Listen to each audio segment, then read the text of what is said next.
Hi everyone, I'm Deirdre. Sometimes minor grievances and disputes arise after contract signature because the parties have failed to follow those contractually mandated clauses.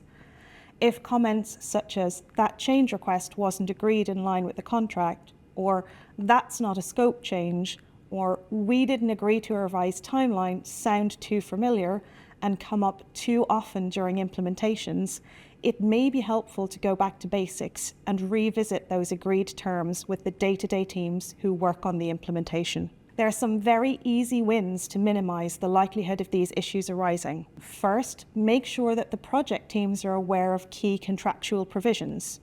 Highlight to them if deviations to their standard processes are agreed. Second, make sure that everyone who's working on the contractually agreed scope and timetable is working to the same document.